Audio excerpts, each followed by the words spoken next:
Okay, very good. I want to welcome everyone tonight for our regularly scheduled agenda of our MWSD. If I'm off tonight, I just flew in from Turkey last night, so we'll see what happens. Anyway, this is our regular scheduled meeting for November 1st, 2018. Can we have a roll call, please? Okay. Director Slater-Carter. Present. Director Boyd. Here. Director Wilson. Here? Director Harvey. Here. Director Huber. Here. All right, we're all here. That's a good sign. I'm glad to be back in the States. That's about all I have for the President's statement. And for oral comments that is not on the agenda tonight, I believe I have one individual. Is that you, Greg? That's me. All right, you're on. Okay. Board members, Clemens and staff, and public, I'd like to raise the issue for board action about fire preparation in our water district. I have handed out a sort of memo that you can read in detail, and I'll just touch on three things that caught my eye. I was looking at the 2017 master plan, and I noticed that 39% of the nodes in Montara don't meet the pressure requirements. Now that's simulated rather than an actual test. I understand there's some complications with doing real tests, but I want to know what's being done about that. I also didn't see any reserve capacity for fire, which is the second issue. And the third issue is that, and apparently this is a state requirement, there's a 240,000 gallon designer fire for 2 hours listed as the sufficiency test. And that doesn't seem to me to be a reasonable standard in a period of the climate crisis and drought.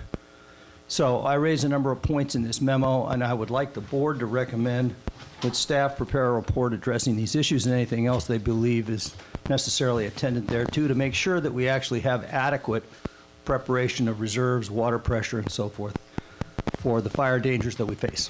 Thank you. All right, thank you very much, Greg. And Clemens, unless there's any on the board, I think we should give you time to look at these questions, and perhaps we could have a response, unless you wanted to say something now. Yeah, I appreciate the time. I'm gonna go into detail into these questions, but just right off up front, we're a city water system, and I mean, our duty is it to protect the community from a fire within the boundaries of the water system. A wildfire is not within our responsibility.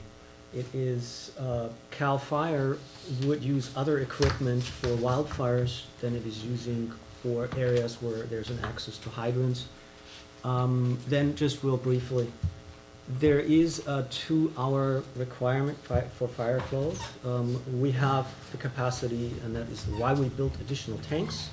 So we're well within this requirement. The requirement is 1,000 gallons. I don't know what the 240,000 gallons shows. It's my understanding the requirement is 1,000 gallons per minute for the 2 hours for residential, and 2,000 for commercial. So it depends on where the hydrant really is located, on what it needs to flow. Flow tests are done on a regular basis, not during a drought, but we're not in a drought right now, so fire flow tests are performed. So we're getting new results for hydrants where we've done improvements in the past.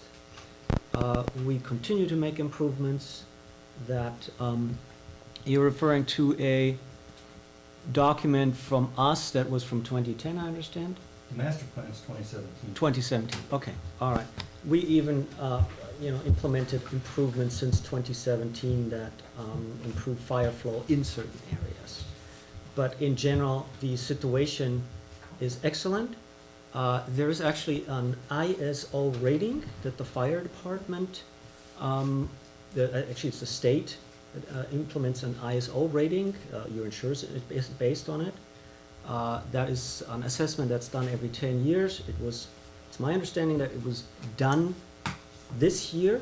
The report is not out yet, but the report will show improvements on the coast side. It looks at coast side wide. Both agencies have improved. Your insurance rates may actually go down because we have an excellent fire suppression system for the community. Okay. All right, and then if there's any other responses, given the depth of your email, we can certainly respond by the next board meeting. Perhaps we would do well to have it as a brief agenda item, given the fires that have been happening for the last couple of years. I think that's an excellent idea, so we'll agendize it as well. Okay, I see no. I have a public question too, Okay, go ahead. which is not on the agenda. I got a note from a recreation general improvement district in Nevada about having the OpenGov and up and running, and so I went to look and see it. It has a golf course and ski runs and beaches and water and sewer and all kinds of different functions. And then Sam on their website has a transparency link to OpenGov as well, and I went poking around looking for ours, and I can't find it. Okay, so the status is that ultimately this is in the hands of the Finance Committee, which is Bill and you, Catherine. We've sent this link, the link is up, not on the website, but you have the link, and we sent it to the Finance Committee several times asking for approval. The information is updated regularly. It was just updated yesterday. By OpenGov, you had sent a report, and Yes, that's why I went that's looking correct. for it. That's correct. So the reason why it's not on the link is because we've asked for several times for meetings to get this approved. Okay. So we can get this done, I think, very soon. Good. Okay, so that'll be a finance committee back to the board on that one. Okay, anything else unrelated to the agenda tonight? Anybody? All right, fair enough. On the consent agenda, we have 10 items. One is approve the minutes for the October 4, 2018 meeting. 2 is to approve the financial statements for the September 2018. 3, approve warrants for November 1st, 2018. 4 is the SAM flow report for September. 5 is the month's review of current investment portfolio. 6 is the connection permit applications received. 7 is the monthly water production report for September 2018. 8 is the rain report. 9 is the solar energy report. And 10 is the monthly public agency retirement service report for July 2018. Is there any item that anybody wishes to take from the consent agenda? Hearing none, can I have a motion to approve? Second. All right. All in favor? Aye. All right, passes 5-0. We have 4 items of new business, and the first one is to review and possible action concerning, concerning the action receipt of the fiscal 2018 audit. Comments? Yeah, thank you, Dwight. Yeah, I'm happy to announce that we have a completed audit, and I want to thank VTD, Varick, Trine, and Day, for actually getting it done in a very timely fashion. Also want to thank our staff and May's staff for the same. I think there was a lot of work that was put in to make this happen, and we have the audit available. Documents are up. I'd like, sorry, what was your name? Nathan. Nathan, I'm sorry, Nathan. So I'd like to ask Nathan to present the audit, answer any questions that are, that anyone has. We also have Peter Medina with Maze here, who can also jump in and answer any questions. Yeah, I'll give you a brief overview, and then I'm happy to take whatever questions the committee has. My name is Nathan Edelman. I am the independent external auditor with Vavrnik, Trine, Day. And so I guess quickly, I'll give you a sense of what is it that we do and kind of the purpose and scope of the audit. Because in front of you in the packet, you do have the audited financial statements for the year ended June 30, 2018. And so what we have done and the scope and purpose of the audit is to validate that those financial statements are fairly stated, that the accounting records of the district are intact, that all of the revenues and the expense transactions and those ending balance sheet items, cash, payables, receivables, are complete and accurate as of that cutoff date. The audit, management folks at the district, which I guess really is Peter in this case, is really responsible for making sure that the financial statements are complete and accurate, that the accounting records are basically good. And what we do is come in after the fact. We ask questions, we look at documents, but we wanted to validate that that is in fact the case. There is an opinion that's in the beginning of the report, and it has some fancy language in it, but the gist of it is that the financial statements of the district are fairly stated, and all fairly stated in all material respects. It means that the accounting records are complete and accurate, and that the information that you have been provided by management, the information that's been prepared, has been done so correctly. So in so many Yeah. words, are you saying that this is a clean audit? Yeah, and in other words, it's a clean audit. We have what's called an unmodified opinion, which means that, hey, it's all good to go, I guess is a nice way of saying it. Have you seen Yeah. a clean audit? It's a clean audit. Thank you. There were no adjustments necessary to fairly state the financial statements. It's actually a pretty straightforward process. We can go over elements on the financial statements if you want. I know that the group has looked at these things already, and so I'm happy to answer questions or go into them in more details. Basically, I guess that's probably the most value for the group if you do have any questions.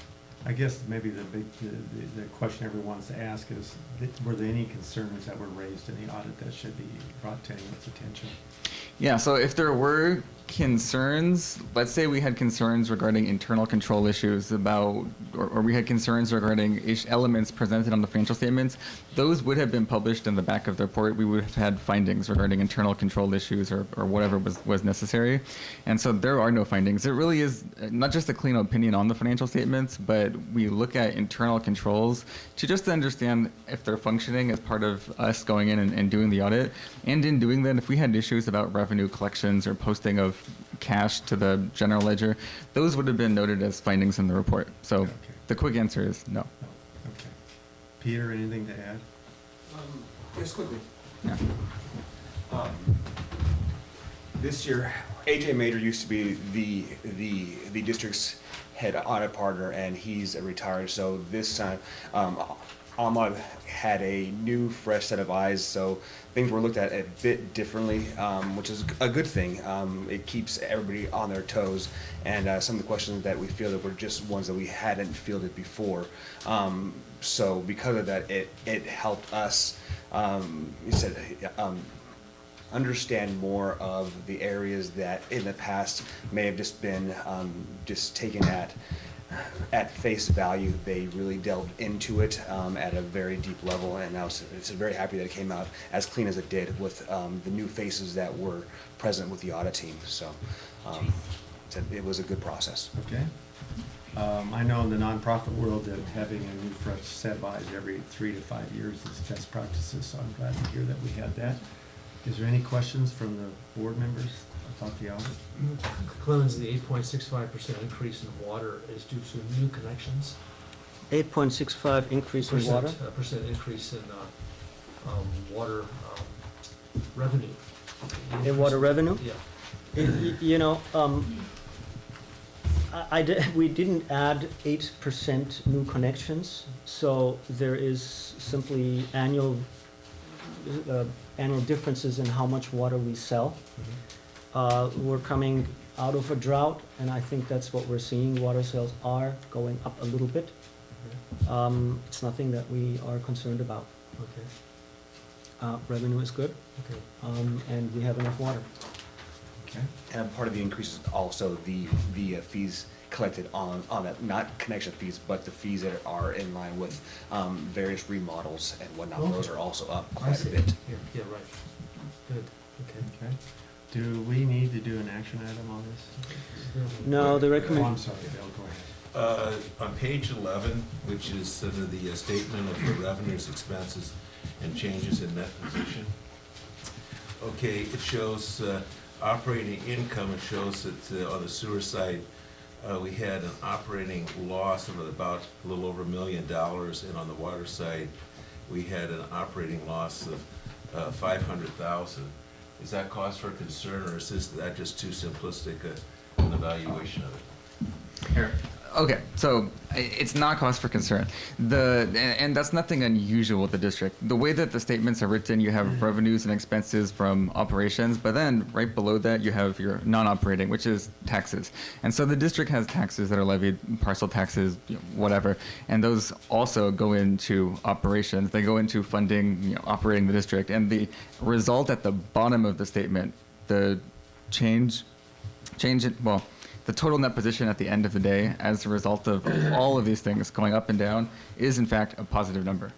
So, Wait. Okay, it's a positive number in total, but it's not a positive number for the sewer side. yeah. So the sewer side, I guess, the sewer side had a loss of about $500,000, and the water side has income, and so from a district as a whole, it is a positive number. If you think of them as separate entities, then the water side would need additional resources if that were the case. I would say in total, though, if you look at the fund balance, the net position at the end of the day for both the water side and the sewer side are positive numbers, and that is a better indicator of the health, especially going forward, of really, I guess, each individual fund, because that shows the total expenses from inception to date and the revenues from inception to date, and at the end of the day you have positive equity, and that's on a full accrual basis. So that includes, well, I guess you have a pension asset in this case, but that includes everything. At the end of the day, you're ahead. You have resources to continue operations. And actually, to look at that too, put in a little bit of perspective, it's about $20 million in ending net position, and total operating expenses are about $5.7 million. So from a health perspective, that looks good. That looks something that would not be a concern from an audit perspective about going concern considerations, for example, about if we think that the district would not be in operation for the year after the balance sheet date, there would be no concern by looking at these numbers. Okay. So while there is no concern, also because the district actually has sufficient reserves on the sewer side, we've seen in this fiscal year 17-18 significant increase of costs on the sewer side. We've seen in the fiscal year before I don't have the numbers correct, close to 20% increase in what we have to pay for SAM. In this 17-18, an additional 20%. So we've seen it all around go up, roughly between 30 and 40%, the cost that we're sending to SAM. On top of that, there were emergencies at SAM that had to be paid by this agency. This is a concern, maybe not for the auditor, but it is a concern for us. We have seen just now a 23% increase in sewer rates, and that is why, so we're really offsetting this loss right here. So that it is a concern for this district. 23% increase now, and a 20% increase in the next fiscal year, with the outlook that this is only the 2 first years really for step increases. So we anticipate the cost to increase further. So the costs are based on our own CIP projects. However, for the own CIP projects, we set aside money in the past. We're saving properly for them. But the increased SAM costs are the result. And that's a good point too, because the financial statements are as a point in time, and they're validating things that happened in the past. So they make no statements regarding what's going to happen next year or going out into the future. And those are all really important things from a budgeting and operations perspective. But you're not going to pick those up from the balance sheet or the income statement for the current year. Okay. So, is there any other comments from the board? Hearing none, is this an action item that we have to take? The staff recommendation is to, is to acknowledge really the receipt of the annual audit. We're receiving the audit. There is no comments that we have at this time to the audit. I want to be directed by the board to send a copy to the San Mateo County State Controller, Standard Poor's, and also post the audit on the district web page and make it available to the public. It is already So available. with that in mind, let's have a motion to approve the audit and to communicate to the respective groups that are appropriate based on the approval of the audit. Can I- So moved. Second. All in favor? Aye. Aye. 5-0. Thank you very much, and I want to thank the staff for just doing a tremendous job. It's always refreshing to have a new set of eyes to come with such a positive report. So, and thank you, gentlemen, I appreciate that as well. Yeah, thank you. Thank you, Okay. yeah, you guys did a good job. Second item, sounds like we got a little bit of discussion before us. This is review and possible action concerning consideration of the house sewer collection services. So given the fact that I see I've got some comments from the audience, I'd like to start with Clemens presenting his thoughts behind this. And then from that, we will receive public comment, and from that, we will then turn it to the board for further discussion. So Clemens? Yeah, thank you, Dwight. So, first of all, I think this is a wonderful transition because we just started talking about the cost at SAM, and this is really what this item is about. This agency has a history of seeing high rates on the water side. We've worked very hard to balance our rate increases so that they're basically offsetting inflation. It went a little unnoticed that by now our neighboring agencies actually have much higher rates and still the work to do that we have to do in this district. We did the heavy lifting. Again, I'm talking on the water side right now. We did the heavy lifting that other agencies in California still have to do. We have the adequate fire protection through the new tanks. Thank you for bringing this up, Greg. We have new sources added in the past years. We replaced leaky pipes. We have a system that is in top shape, and we have a system that is reasonably priced, nowadays reasonably priced. The concern for the cost was tremendous 15 years ago. Now we've balanced this out. We're seeing a very similar situation right now at the Sewer Authority Mid-Coast side. Now I have to be fair, it has not much to do, it has some to do with the sewer collection services, but it really has to do a lot with deferred maintenance, really, at the Sewer Authority Mid-Coast side. That's really one of the reasons why we see the cost increase tremendously. We also see a cost increase in the collection services, and particularly we anticipate through some events and changes that I will explain in a little bit, further increases to the cost.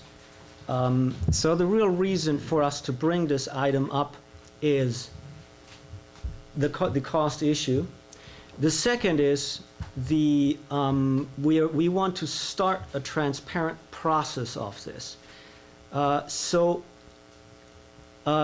Let me start with saying that, the Sewer Authority Mid-Coast side provided for most of its existence, really, the collection services for its three-member agencies, City Half Moon Bay, Granada Community Services District, as well as Montara Water and Sanitary District.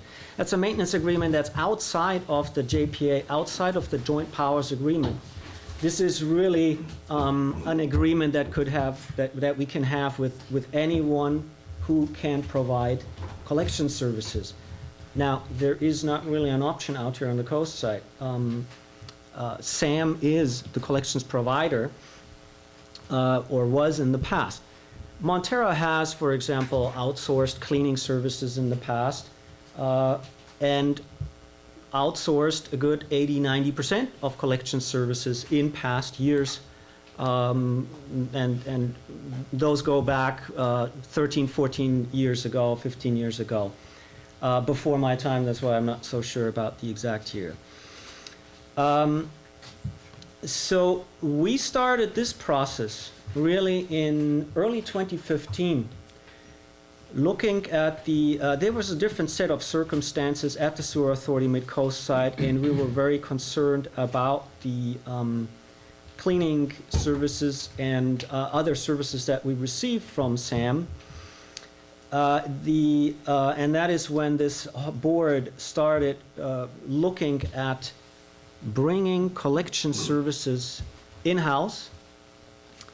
Also back then, a transparent and open process by this board. Right now, we see a set of circumstances.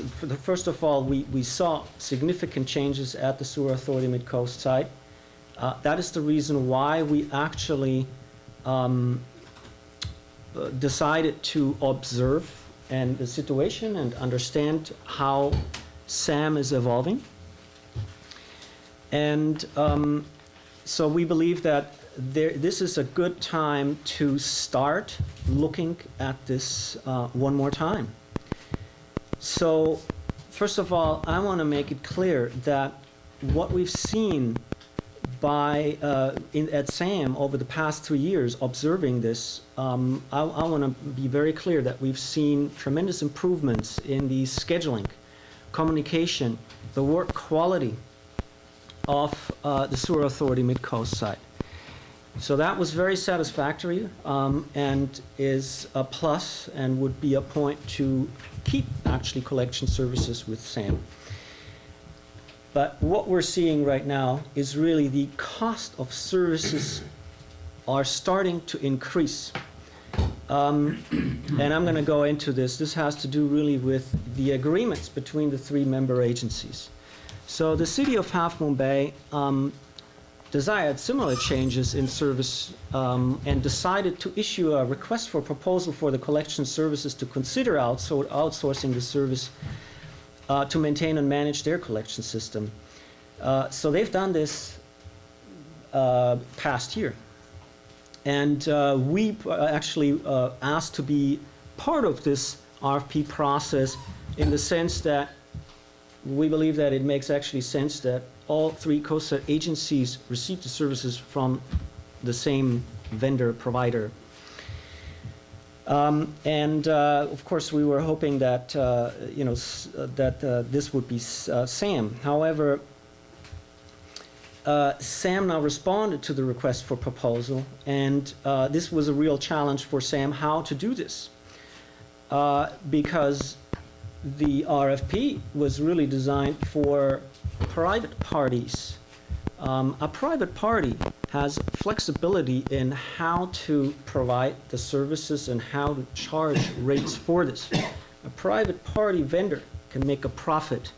SAM is a public agency. There is no profit allowed. So you can make a profit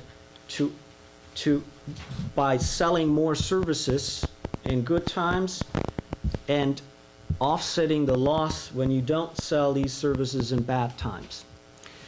What is also a challenge for the Sewer Authority Mid-Coast side is actually the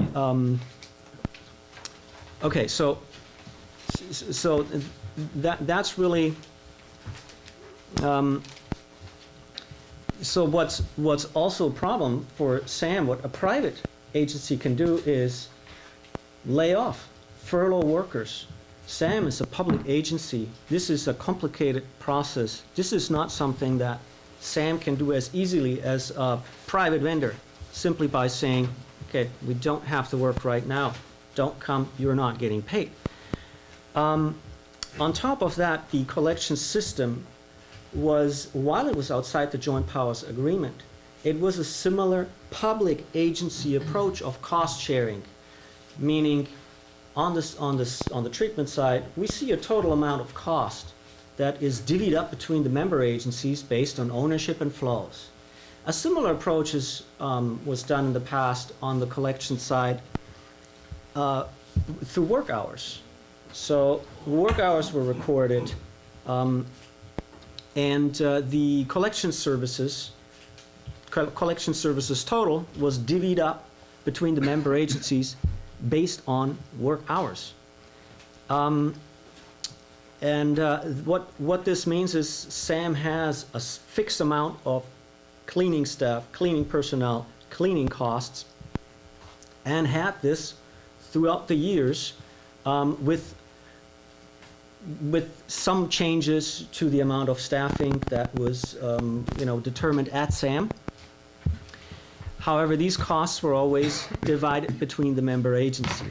SAM was now in the position, or had to respond to the request for proposal from the city, and did this really in a fashion more along the lines of a private agency, meaning switching over to linear foot cost and line item costs that are provided for these sewer cleaning services.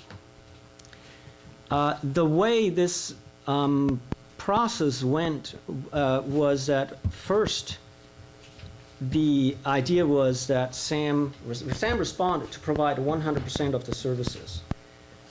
As it turns out, the city actually negotiated later and agreed with SAM to a hybrid approach.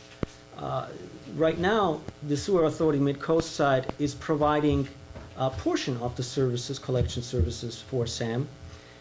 The city outsourced a large percentage of the collection services this year to a private company, Mark Thomas. And what this means is the city reduced services significantly. Now, what that means is this service reduction now affects the member agencies because the cost-sharing approach is gone. So that means that now Montara and Granada see the collections cost increase. The contract that is suggested to that the city has for example, a linear foot cleaning price of $1. Is it $1.31, Pippin? Approximately. $1.31.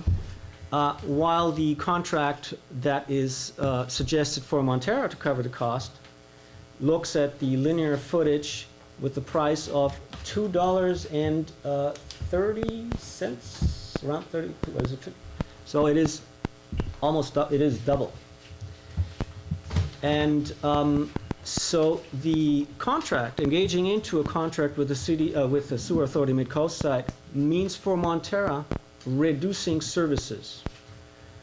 Reducing services is something that Montara considers and considers at all times, but reducing services due to a contract, due to a price that we have to, a premium price that we have to pay right now, is not our intent. Our first mission here is to protect our environment and prevent SSOs. That is what the SAM staff has done for us. And SSO is what? Sanitary sewer overflows. We do not want to spill sewer. And we want to thank the SAM staff. I see some staffers here, at least one collections worker. So we really want to thank the SAM staff for ensuring that now for over 1 year we had no spill. So now if Montara and Granada start negotiating these services, that impacts the level of staffing at the Sewer Authority Mid-Coast side. This agency has historically an approach of retaining institutional knowledge of workers. So we're very concerned that we're very interested in retaining the institutional knowledge of the coast side sewer operators that know the system and provide these services for us and the other agencies. So again, we believe that this is really an opportune time for the district to strongly consider, really reconsider, again, shifting the upcoming expense back into our MWSD budget and hire new staff. What we're proposing right now, what we're coming up here is, we're proposing really a 3.5 positions to clean and maintain the sewer collection system in-house. So we've looked at some of that. Again, we're at the very beginning of this process. The reason why we're here is so that this is a public, transparent process. We see many advantages to this agency as well. We're the only agency on the coast side that also has trained and certified, state-certified personnel. That's on the water side. Some of that personnel already has sewer certifications. Our water personnel is already providing sewer services for this agency. There's inspections, for example, that other agencies, essentially that Sam is providing for the other agencies that we do in-house, and we utilize water staff. So what a brief list of what the advantages for bringing this in-house, and I'm actually going to ask that Pippin can present next. There's going to be, I think, a little more depth in his presentation. But first we see the direct management of our sewer liability. Right now, we're paying SAM to provide the services. Yet, ultimately, we don't really have control over the liability that is associated with the collection system. Bringing that in-house means spending the same amount of money, but owning the responsibility for the liability. That is not the case right now. We see a number of efficiency improvements due to the fact that we have existing staff, so cross-training, for example, that could offer more flexible hours for our operators. I think that's a very important aspect, that this is something that we see benefiting the water side as well as the sewer side. We see improved efficiency for, like hotspot daily activities, simply through the fact that there is less travel time involved, for example. And many other similar benefits. I think we're seeing, potential for joint emergency response plan, etc. So we're going to look at some numbers with Pippin here very soon, but the rough napkin sketch is $400,000 are going to SAM right now. With $400,000, we can buy 3 collections workers. And this would be basically at zero cost to the district. We're now excluding the capital cost that would have to be brought in upfront. So upfront is roughly $500,000 of capital cost.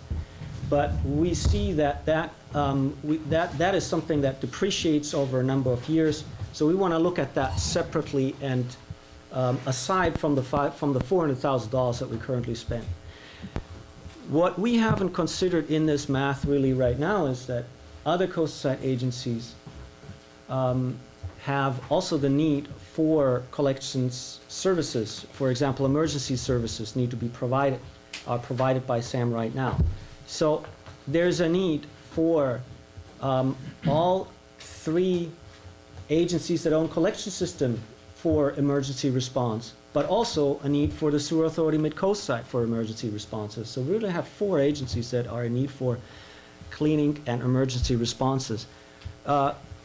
When we had discussions with the other member agencies, Granada Community Services District was interested at the time to purchase services through the Montara Water and Sanitary District. The City of Half Moon Bay has also interest in discussions with us on this. So if we're really start looking at this, at one point we will also consider that there is a potential income that actually offsets some of the costs. So, in short, we see that this could be done at no additional cost to the district or potentially less cost to the district. One more time to conclude, there is recommendations to authorize the general manager to initiate first steps to bring sewer collection services in-house, which means, for example, look with a consultant at recommended compensation structure for sewer collection staff, look more detailed at the number of workers, etc. Initiate a detailed review of collections equipment that we would want. Prepare RFP for transitional service and negotiate the remaining services with SAM. None of these items, I need authorization from the board. This really is all being brought back to the board in the future. So any RFP would be would be approved by this board in the future. With that, I would like actually to hand it over to So Pippin. before we hand it over to Pippin, I just want to make sure we're all clear as to the request. If I'm hearing this correctly, what you're saying in so many words, you're asking for the authority to begin the initial steps in exploring the potential of bringing in-house That's the it. collection service. Yes. And I'm also hearing that there would be additional meetings above the board, in front of the board for actual approval of such steps, assuming you go forward. Is that correct, Ms. Hunter? Absolutely. I just want to make sure we're all clear as to what is being asked today and make sure we stay focused on that approach. So, Pippin? Thank you, Clemens. That was a detailed explanation of the goals, and thank you to the board for having me tonight. And I hope I can answer any questions that the public might have tonight. I know there's some individual responses already put in. If you do have questions, it's helpful if you fill out the blue form there. So. And as a process issue, what I'm going to, we have 4 folks have already indicated they want to respond to this. And what I'm going to ask for is that if there are questions, we're going to collect them collectively, and then you can answer them after the public portion of the audience response has been done. Thank you. So, as Clemens pointed out, most of the last couple decades, SAM has been the leader in providing the majority of the day-to-day services for the district. There have been other outsourced agreements, and there have been individual cases of smoke testing and CCTV that Montara and the other JPA members have done on their own. This agreement was actually a resolution of SAM in 1988, just to give you an idea of the age. And that resolution authorized SAM to enter into this outside contract, outside the JPA. What's what I mean? It's an individual contract with each member agency, although for convenience, all member agencies signed a similar or the same agreement. One point, just to jump directly to on that, to show one of the problems in that agreement, is that the agreement stipulated that any member could choose to leave that agreement within 90 days. And when we started looking at this in 2015, and beginning an approach of staff meetings with SAM staff to discuss services and how this agreement might be updated and brought more current, particularly details that, for example, what would be their authority on how much they could spend before getting authorization. They have these small increments because they were typed in numbers and never updated, like $2,500 or something like that, which you can hardly do much work these days in the construction industry for that level of cost. But the 90-day cancellation notice really appeared problematic. While legally something you could do, the district and the district board here recognized that the ramifications of any decisions made that quickly could A, impact personnel, and B, could impact the other member agencies. And the relationship of the agencies through the JPA had been, has been generally good over all these years. And so That impact was something the district took seriously and wanted to make sure that any decisions taken in the future by the district were thought out and really benefited the district without, jeopardizing SAM in an acute way. As Clemens went over pretty well, the kind of understanding of what SAM has been doing, to kind of just put it in the ballpark perspective of the percentages of effort SAM has put in over the years is, at different agencies is similar to the ownership in the plant, because we're kind of scaled by our size. In the Half Moon Bay is about 50% of the field services, and Montara is about 25 or 22% of the field services on general scope.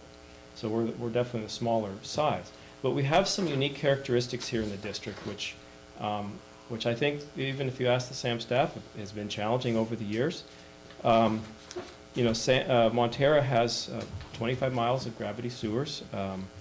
It's maybe a few more miles per capita than Half Moon Bay has because of the varied terrain through the hills and the easements. And also the topography, we have far more pump stations. I think Granada has one. Half Moon Bay has maybe 3. We have 13. So 13 major pump stations, 27 individual grinder pump stations, which SAM has to maintain frequently, and I'm sure they can tell you lots of stories about getting call-outs on those. It requires a lot of travel time back and forth. It's a lot of work. We definitely recognize that. And through the negotiation process on understanding how the maintenance agreement worked and who was responsible for what, we did start during that investigation in 2015, recognizing on the long-term approach of the district, now that the district had taken on water, which, remember, in 1888, Montara didn't have water. They just had sewers. So Montara has a far more complex infrastructure now that's being maintained, and there's overlap in services provided, meaning there's technical equipment and mechanic services provided by SAM. There's also technical equipment and mechanical services provided by Montara. And so at 2015, we started suggesting, we could take that in-house first and leave the general cleaning alone. Actually, our recommendation in 2015 was potentially not to do that, primarily for the reason Clemens mentioned, and that's the institutional knowledge. In order to maintain smooth operation, it's really important people understand they're familiar with what they're working on. If you just every year switch to a new vendor because they're a couple dollars cheaper, they won't know what was done in the past. It's really hard. You can document, but these guys know, hey, I know we fixed this back in 2008, and let's see what's going on. So that was sort of where we left before. At that time, we recommended we had either a 2-person or a 3-person model. And we didn't, at that time, consider so much the cross-training.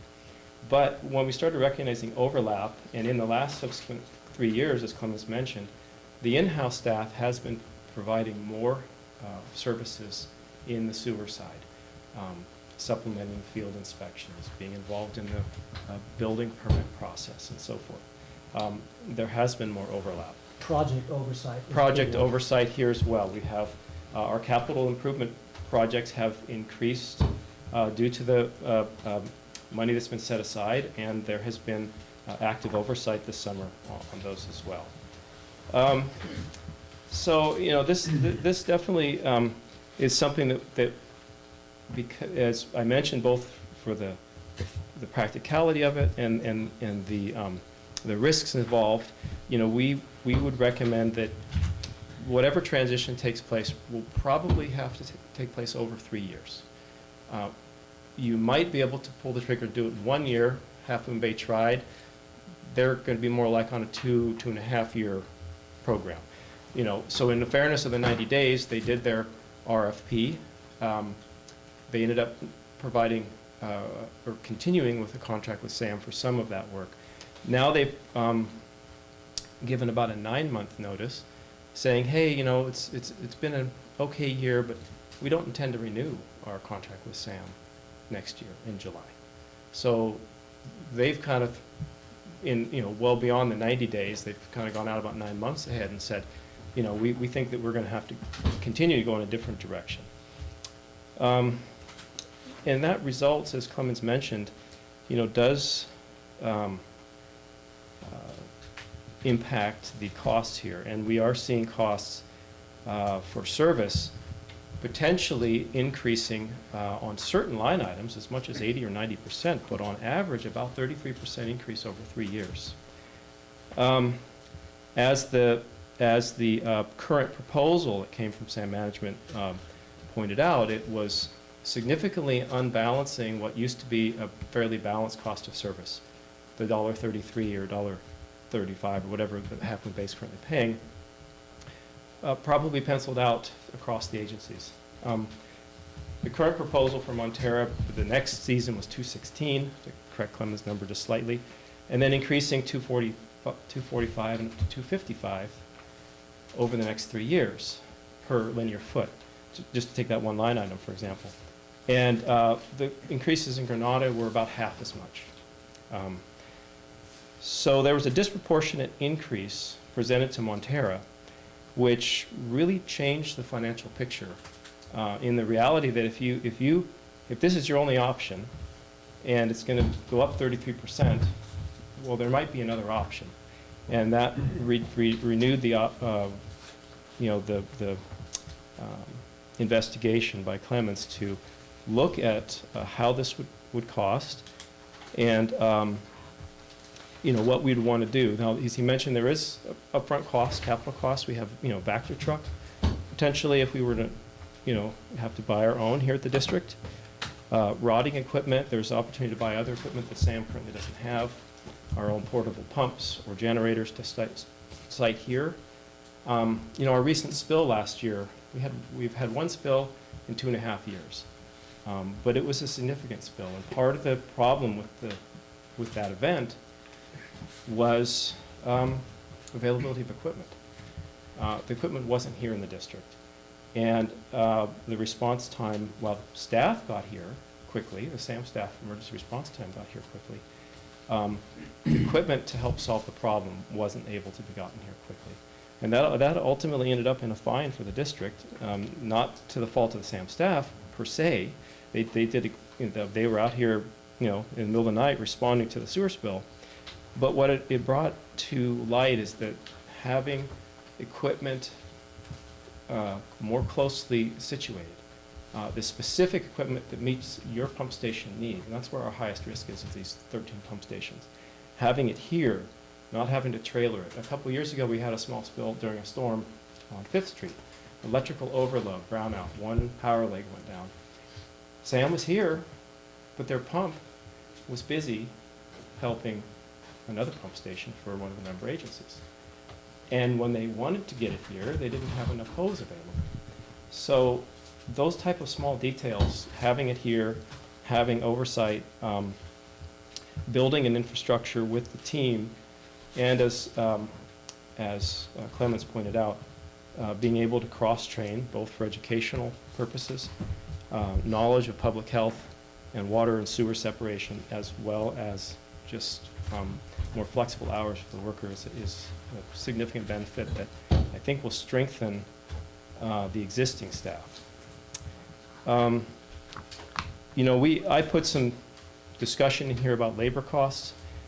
I'm happy to talk about those assumptions. I think really that's the section that would have to be carefully looked at by a consultant that specializes in labor costs. I'll acknowledge that up front. These costs were generally based on how we see it from a budget standpoint. We get a bill every month of, $1,000 a day or something, a little more.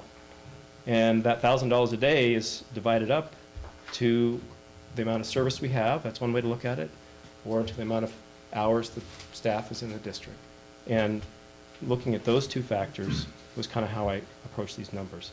But from an actual wage compensation standpoint, I think that's what Clemens would need to to look at in more detail with a future, in the future with a specialist on that. So with that, why don't we open up, let's get some public input and some questions that come from it, and bring it back to the board for more questions, and then we can wrap into some of your discussion as well. So with Thank that in mind, I have 4 individuals that have sent me, that wish to respond. If anyone else wishes to have comment about this subject, please make sure you fill out the blue form. And Bill, you're first on the list. Bill Keeler. I was hoping we could go later, because I was gonna piggyback off of others. but- If you want to go later, I can have you go later. Sure. I'll go after Bill, though. This is going to get very interesting. Who wants to Like go on your first? last. All right, Greg, I know you were presented at the other one. I'll have you start Okay. then.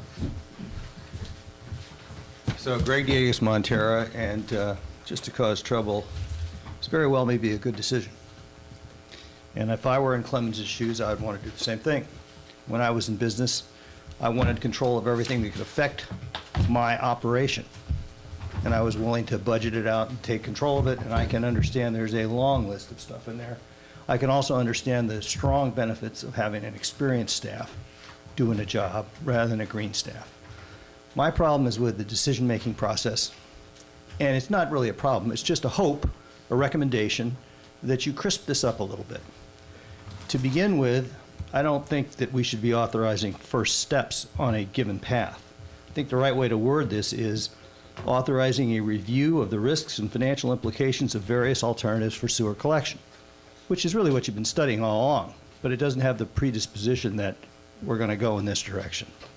The second thing I would say is that what makes this complicated is you're mixing decisions with outcomes that are to some degree out of your control. So a decision is, we're going to staff up at X. And an outcome could be, well, Half Moon Bay changes its mind and they're going to stay with Sam. Or they're not going to stay with Sam. Or Granada will share some of the costs. Or Granada won't. Or maybe you can sell emergency services to Half Moon Bay or Granada. So you come up with what I call decision scenarios, which combine a decision, expand the staff or don't expand the staff, with the outcomes. And you have to take a look at every one of those scenarios and add up the numbers. And what I don't see in this analysis is a table, and I provided you with an example, and I'll give Pippin a copy of this.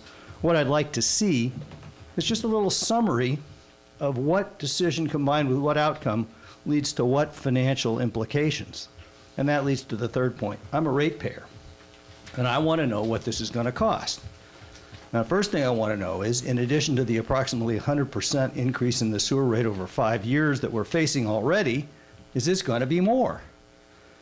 And it could be it is going to be more, but to help you sell this to the public, it sure would be helpful if you had a table like this that showed, well, we're screwed. We got to do it anyway because our costs are going to go up X%. We're not going to spend any more money if we do it this way, and we'll have these advantages. Or we will spend a little more, spend a little less, but at least establish what the financial baseline is going to be will help you sell this additional sewer rate increase by showing that you did your homework. And that's what's missing, is just simply a table of the financial and budgetary impacts boiled down to the ratepayer. Thanks very much. Thank you, Greg. Appreciate it. Okay, John Zabel? I assume that I can call you in this order.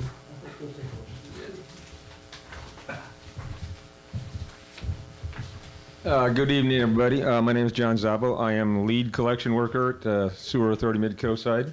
That means I'm in charge of cleaning you guys' sewers. In fact, I was there today because one of my guys is sick. We only have 3 of us. We don't have 3.5 like Clemens wants to hire. So we'll have even more when you guys hire more people. Okay, yeah, this was a real shock to us, a real surprise for the last 6 months, year, whatever, since Half Moon Bay got into their thing. Oh, wait, I forgot to mention, I'm also running for city council in Half Moon Bay. And the reason one of the big reasons was to try to stop the insanity that Half Moon Bay is getting itself into. They are willing to double their sewer rates to get somebody else to do the cleaning. That's what their RFP came up with, and they're willing to pay over $600,000 from $300,000 to clean their sewers. I don't understand how it works. I'm not all that, but that's what the numbers show. They're willing to double the rates. I'm afraid that that was the same thing that will happen here in Montara. If you guys are willing to double your rates, go for it. It's okay with me. Anyway, this was a surprise to me, because for the last year, I've been hearing that Montara and Granada wants to stick with Sam. They don't want to go with Half Moon Bay, they'll stick with us. And then all of a sudden last night, get a email, or see an email that says, nope, you guys are going completely a different direction. Big surprise, oh well, nothing I can do about it. It sounds like your minds are made up. In the little thing here, it says you have 90 days to pull out of any kind of thing. Please, let your board, or let your members who are part of SAM, go down to SAM and vote that they got 90 days, you guys are out. You guys are fine. You guys go hire somebody else to do the work and go for it. I mean, you're gonna save that much money and it'll be so much better work than we perform for you, do it. I'm tired of being told over and over again, you guys everyone thinks we're wonderful. Half Moon Bay thinks we're wonderful. Granada thinks we're wonderful. You guys say we're wonderful, but you all want to get rid of us. 5 people could lose their jobs over this. If that's what you guys want to do, then do it. It's fine with me. I'm an old guy. I'll just retire. But you guys keep threatening us with this stuff. Just do it. Get it over with. Thank you. Okay, thank you, John. Bill, Keel, you ready? Bill Keel, Morse Beach.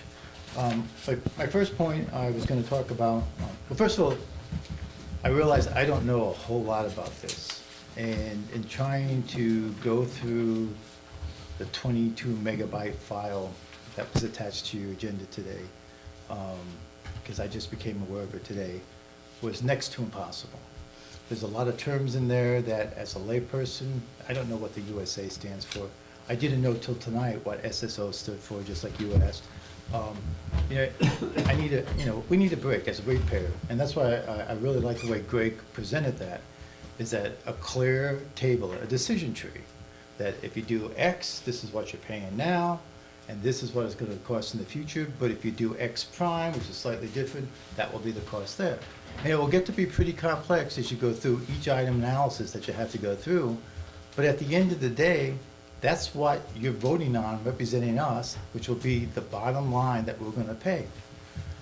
What I hear things like, we'll have liability ownership, and that's confusing to me because the last spill happened down in El Granada, and I believe it was part of the force main.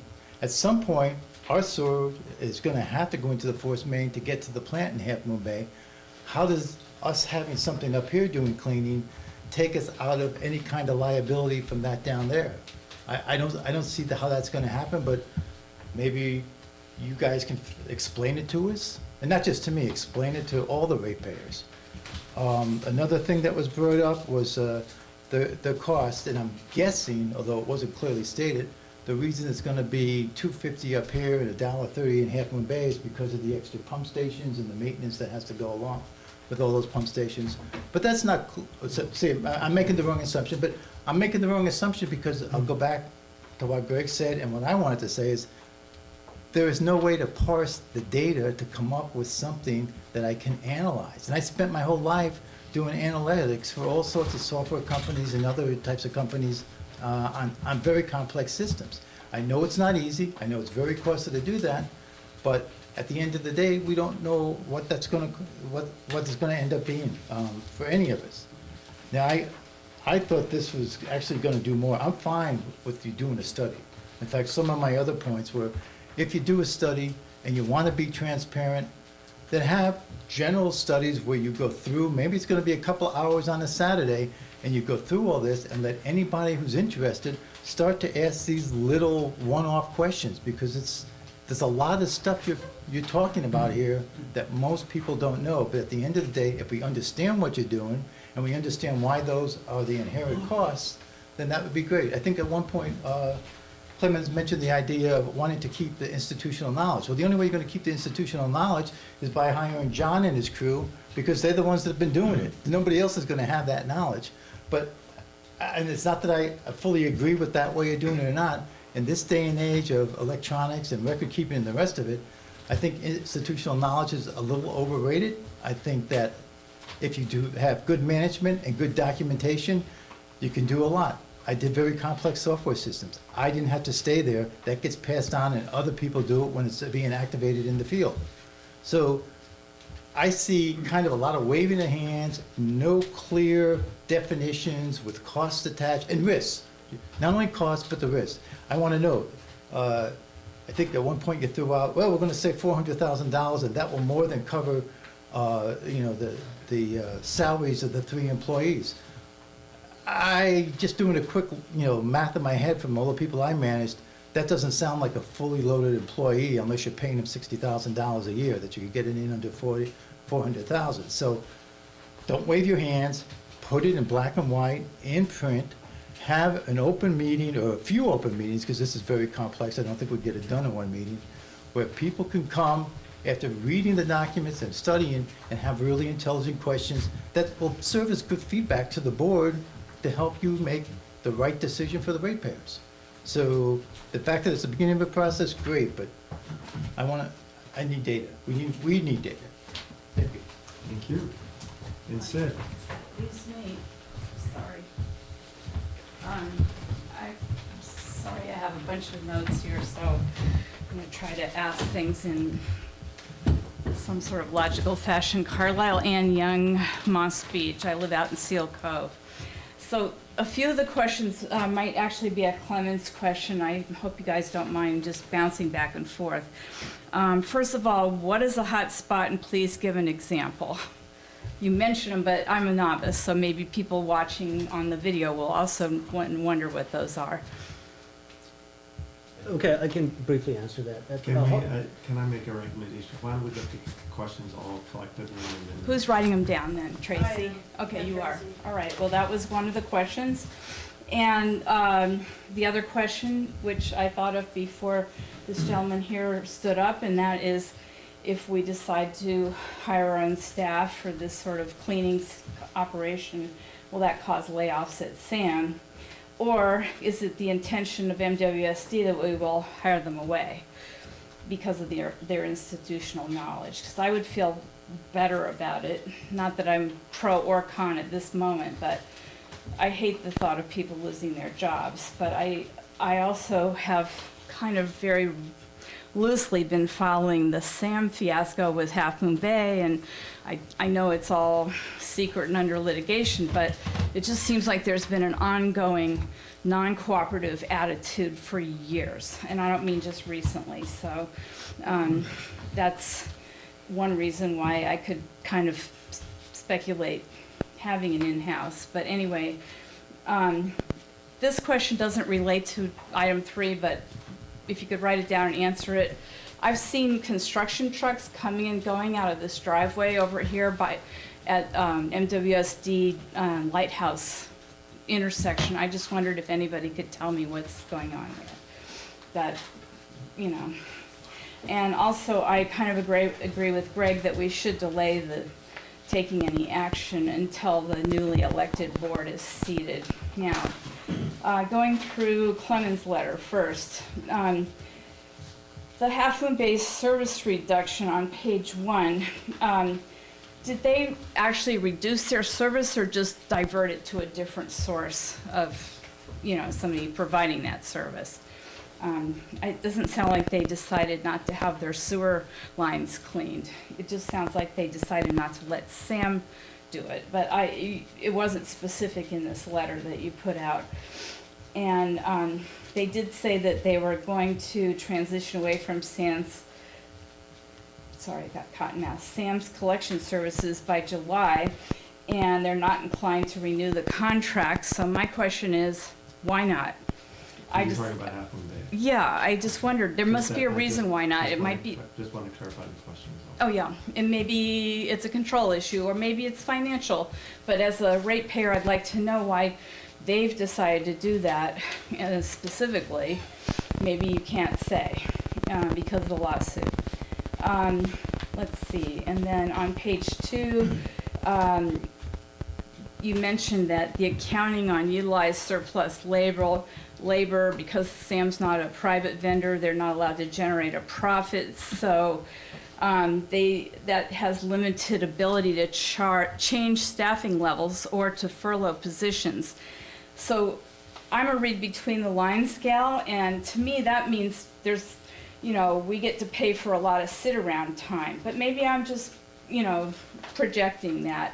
I'm not sure what you mean, like if we had our own in-house people and there wasn't really any big project to work on, would you lay them off for a week and say, hey, take some time off, or would we have that ability? Because you said they don't have that ability, so I wasn't sure. You didn't clarify that in your letter. And then the contracts don't provide a solution to the above-mentioned labor issues.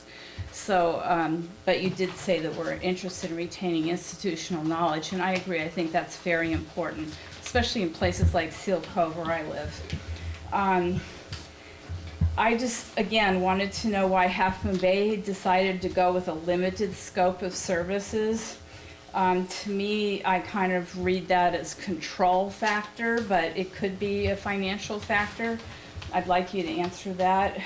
And I understand, having read through Pippin's letter, more about the capital outlay for the 500 grand. So I guess that does make sense. And when you said, or maybe it was Pippin, said that, you know, we had to share the equipment if it's down in Sam's construction yard or wherever they keep it, and if it's in use, we have to wait. So I like the idea of us having our own equipment and being able to send our people out. But if, I mean, I'm looking at, you know, if we increase our staff level by bringing in the sewer in-house cleaning, I kind of was looking at this chart, and it's 78% is labor. I guess we're covering a lot of that now that Half Moon Bay is not going to be doing it, but you know, that sounds like big money to me. And I know that you said they, somewhere in some of these letters, that they don't cover infrastructure at all. So I know over the years, especially back in 2008 when there was the banking meltdown and we were able to get contractors to come in and do work on the cheap or at a good price, we took advantage of that. I don't know, it sounds like Sam hasn't been doing a lot of deferred maintenance issues at their plant. So, you know, I'd like to know, you know, if we do hire those people, I'm hoping they would get cracking and work on our infrastructure, because obviously we have it, you know, I need to keep it up and running. So, let's see, now as far as Pippin's things. So Sid, I'm gonna make a recommendation. Why don't we try to answer the questions you have? Okay, And I then- still had some more questions, so Okay. let me finish. I was gonna ask you on here, why are they charging us 89% and only 40% to GSD? Is it only because of geography? Do we have more lines? So if you could answer that, that would be great. And the main question I had as far as this page 3 thing, where it says that maybe we could help explore GCSD's future needs, but we don't really have a guarantee. And in my personal opinion, it seems as though it's hard to get cooperation. I wouldn't bank on other districts cooperating, especially after having seen the way Half Moon Bay just kind of pulled out of everything. So that also on page 3, the question is that it says something about activities such as parks, but as far as I know, we don't have any plans for parks, Bowers here in our Then let's district. stay focused on the specific question. Well, it's in this handout, so that's why I'm asking. It says we're the only JPA member agency that currently has state certified operators, and that sharing of staffing positions between water and sewer and other activities such as parks is common practice. So I wondered if we are going to at some point have parks. Down here on page 4, where it says direct itemization of cost for improved budgetary planning, that sounds really good to me. I'm kind of thinking by reading between the lines that maybe we've been getting vague stuff from Sam, that maybe they're not giving us really specific budgetary itemization, because they can't, you know, they've had the 3 districts and now they have to taper it down to 2 for the services. So I guess I would like to see our own control for that kind of thing. And the action taking in emergency situations being under MWSD control. I think that's a really good point too, so. I think that was it. Oh yeah, where is Presidio Systems? Where are they located? Again, we'll answer all the questions that it has a composite. Yeah, that's on page 5. So if you could write that one down. And also, I was just wondering why they decided to outsource. So,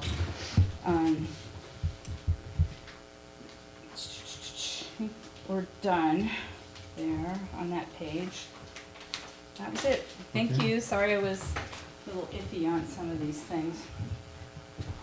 Okay, before I bring it to the board, Sid and Pippin, I'll let you guys respond to the questions at hand. You start? Oh, okay. Well, let's see if we can get the. I'll stand up and fill in. Oh, okay. I remember the first one was what's a hotspot? She's got them off, right? A hotspot is section of sewer pipe where we saw issues that ultimately require a more frequent cleaning than other sections of pipes. That's hotspots. So that would be So- like at Los Banos and Airport where sometimes we smell that smell and it backs up. No, that's not. No, that's not. It's not a hotspot. That's a smelling spot. It's a smelling spot. That's It a. requires pretty constant maintenance, is my understanding. That's a different issue that has to do with the length of pipe that's along Airport Road and how long the sewage actually remains in that pipe. A hotspot is just an area of pipe that requires a more frequent cleaning than any other pipe. Okay, question 2? Why don't we go ahead, Pippin? I think you were collecting a lot of them up. We'll just take them in the order, and I'll fill in where Clemens has gaps, or I feel there's Go ahead. something he Would missed. this mean layoffs at SAM, or would we hire people away? I'm sorry, what? Would this mean layoffs at, Layoffs at SAM? We'll handle it, we have your questions. would this mean layoffs at SAM, or would we hire away the people? Okay, I'm going to be blunt here. If we engage in the contract with SAM, SAM has to lay off staff. That's our concern. We don't see another way how SAM can offset the reduction in service from all the member agencies. That's a portion why the prices are going up. Not sure I heard you. Did No, you say? again, I'm just gonna ask to repeat it. If you don't engage or if you do engage? If we engage with I'm the gonna call order to this right now. I'd like the questions to be directed from the board to Pippin. Excuse me. Yes, sir. I don't think he's answering the question. If you could re-ask the question, please, Scott, so that he could actually answer the question. He did answer the question. No, he did not. He did not. I'm not I sure read the heard you. question. The question was, would this mean layoffs at SAM, or would we hire them away?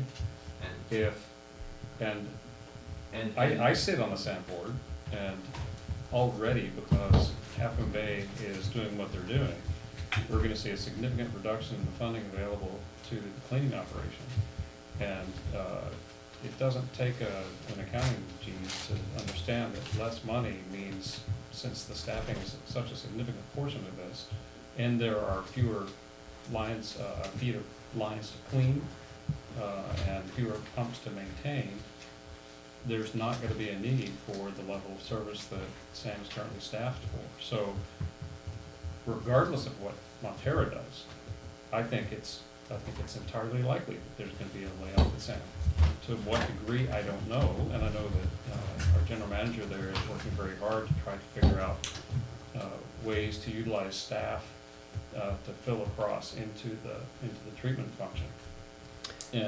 And so, you know, she's looking to try to limit what the effect would be there. If we reduce the level of service that we purchase from SAM, that would only exacerbate that situation.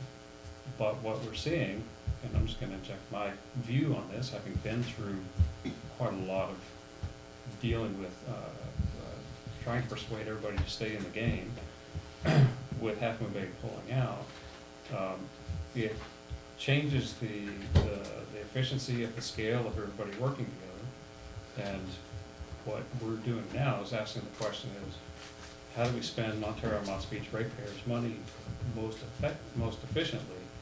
If we can bring it in-house and do it for same or better, we need to ask and answer that question, okay? And to further answer your question, Sid, currently Sam has 5 collections position, It's not correct. Hold on. and Finish. one was not filled. So one position is currently open, and the reason why it is open is because the city changed to this contract. So the follow-up of my question was, would it be our intention to possibly hire some people that had to be laid off by Sam, so we could maintain the institutional knowledge? Was that in the ballpark, or that wasn't discussed? Let me say it this way, I don't see where we would find institutional knowledge if we don't look to the same employees. That makes me feel better, thank you. The next question, the construction trucks that have been going in and out. That is a project, I know you spend a lot of time following our business, apparently you missed that one. There was a lot of public meetings about this. What we're doing is we're replacing, this is actually already all completed, we're literally buttoning the project up. The crossing of the sewage coming from the north, entering into the pump station down here, so the highway crossing, needed to be replaced, and that is also in preparation for repairs to a sewer line that is going north. So the concern is it's a trunk line. If there are spills, and we've had a spill some time ago due to the condition of the pipe, then this is a high volume, this is a high risk pipe. And in preparation really to replace the pipe going north, we first had to replace the highway crossing. We also took advantage of the equipment being out there and actually added a water crossing. So there is a section that affects the water. And Clemens, there's some wonderful pictures in our minutes. Yes. Thank you. Yes, last meeting. Yeah, but they just published them in these minutes, actually. Okay, Yeah. so in this, minutes yes. for in the the Minutes from the last meeting are yes. published tonight. I printed And out 69 pages, but I Yeah. didn't have time to. So read you'll it all. find Okay. some Thank you. stepwise photographs through that process. Next question. All right, let's see, did Half Moon Bay reduce or divert service or both? And I can speak to that if. Go ahead, please, go ahead. They can both. How can we comment on something that is basically Half Moon Bay's to answer? That's Because not a I've question. sat through for- countless meetings and read through their RFP, and we've been in the thick of this. They reduced their service, the level of cleaning, and they have also outsourced it to another agency through an RFP process. But not equal service, they actually reduced the reduced service. The level of cleaning, to best of my understanding. I'm getting a quizzical look from someone who probably knows better. I'm not here on behalf of. It honestly, but it's up to Half Moon Bay to decide what level of service is necessary. And a question further down was, why are we paying more than Granada does? Every year, each agency pays a differing amount based on the level of service that agency requests. Sam's been our contractor, and we've said, hey, here's the level of service we need this year. So it goes up and down. Okay. I mean, there are some fundamental differences about the lay of the land and the number of pumps and all that. But if we feel, and it also depends too on kind of the timing of how things work out, whether or not a big cleaning project or repair project spans over a budgetary year or something. So things shift around. So Half Moon Bay has chosen a level of service. That's their business. Okay. Another question? I didn't have any, but no, there are more written down. Why does Half Moon Bay want out? This is a political question. I'm gonna just jump in. Well, wait a second. Half Moon Bay has to answer that. You can't answer that. I have an opinion on why they It's want just out. an opinion. But That's all it is. what I'm gonna tell you is, they've wanted out for some time, and now they're making good on that plan. And- So, But and- was it financial or more control? That was my question, I think. That's up to them. Okay. Yeah, there are council members there. You They can go ask give, them. they give many different stories. Okay. Yeah. And Bill, that's the degree that I intended to answer. Okay. Okay, because we can put a lot of interpretation on it, But but Bill, the histories the history, recent history stands up to support what Scott is saying. All right, so let's see. Do we pay for sit-around time? And how would we be any different in how we handle that? So, Our staff doesn't sit around. Our staff I has, didn't think our so. staff has a regular cleaning and maintenance schedule, plus they do all the call-outs. I know. No. I see them in our neighborhood all the time. But I think you answered the question. But I thought that was a really good question. Would we be any different in how we dealt with that? No, I mean, of course, the assessment that we're undergoing involves really to determine, right now we're looking at what would we need for Montara. If there are other agencies, for example, that are in need for services and are interested in purchasing the services from this agency, you know, then of course the staffing level would vary dependently. But it also goes back to the fact that the advantage of having the existing staff on the water side, again, some already have sewer certifications, and asking, you know, sewer staff to actually receive water certifications allows a lot more flexibility, and that means simply there will not be any sitting around. There is no sitting around currently, and there will not be any sitting around. Can I offer one clarification, just to kind of give a perspective of, part of our review here is response to a recent update in proposal from SAM Management, which is separate and different than that agreement which I mentioned from 1988. And that new proposal is a modification and a restatement similar to what was provided to Half Moon Bay in the RFP. But on the first year, they're recommending we clean 126,000 feet of sewer, which is our current cleaning level. They're recommending, in order to control costs, that we cut our services to 63,000 in year 2 and maintain a lower level. And the only recommendation for reducing the level of service is to maintain a level budget. Our response from a regulatory standpoint is service has to be reduced on a justified basis that's consistent with public health. We have a standard to clean our system every year here that the district has maintained for as long as I can remember, and have supported the district with engineering services. And so my first response is, I can't recommend reducing service without clear evidence that those pipes can last 2 years or 3 years without a sewer spill.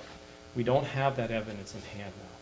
The newer plastic pipes that we're replacing, over time our CIP, as we increase our percentage of the system from the old clay pipes with roots to these newer, smoother plastic pipes, largely will allow for a 3-year system. Now, a 3-year cleaning system is considered generally the maximum duration of delay for cleaning that the water board will approve.